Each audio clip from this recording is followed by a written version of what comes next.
C'est un matin de printemps comme un autre. Vous vous réveillez pour entamer une nouvelle journée de travail. Vous prenez votre café, embrassez votre femme et enlacez vos enfants. Mais ce que vous ne savez pas, c'est que cela risque d'être la dernière fois que vous les voyez.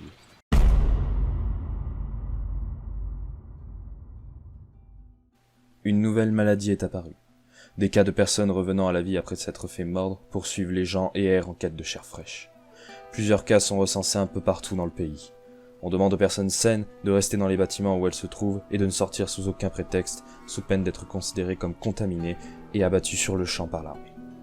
On demande également à toute personne ayant été mordue de s'enfermer seule dans une pièce qui a été signalée et de ne pas en sortir afin de protéger les différents groupes. Vos collègues s'affolent à l'écoute de cette horrible nouvelle et dégainent leur téléphone et appellent leurs femmes, leurs amis, leurs familles. Vous vous empressez de faire de même, mais impossible de joindre votre femme. Vous essayez maintenant l'école de vos enfants, mais rien non plus. Vous entendez une dispute qui éclate. Vos collègues commencent à paniquer et deviennent paranoïaques. Ils commencent à se disputer, à se battre, à se frapper, tandis que les autres tentent de les dissocier. 2 heures plus tard, vous voyez un camion militaire arriver, des soldats en descendent. Ils sont tous munis de masques à gaz.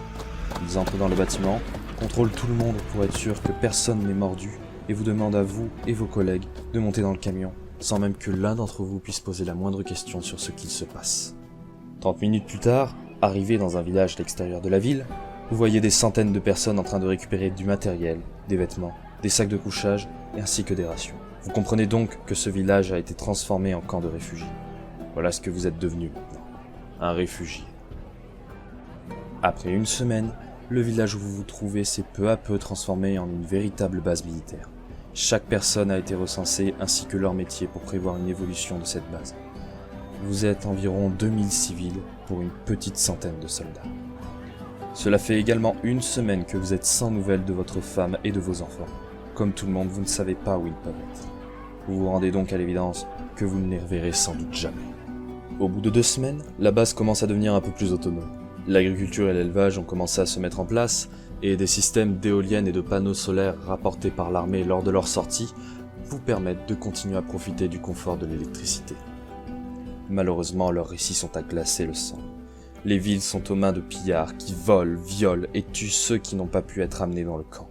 Les zombies errent par centaines, voire par milliers, et au bout de ces 2 semaines, un quart des soldats sont morts. Quant aux pillards, vous savez qu'ils viennent. Oh oui, tout le monde le sait. Une fois qu'il n'y aura plus rien dans la ville, dans les villes, beaucoup viendront. Ils attaqueront votre camp, violeront les femmes, tueront les militaires. Maintenant, vous ne savez plus quoi penser. Vous vous sentez seul. Seul face à ce nouveau. Du jour au lendemain, en un instant, votre vie a été complètement bouleversée. Et vous ne savez plus si, un jour, oui ou non, vous serez vraiment en sécurité.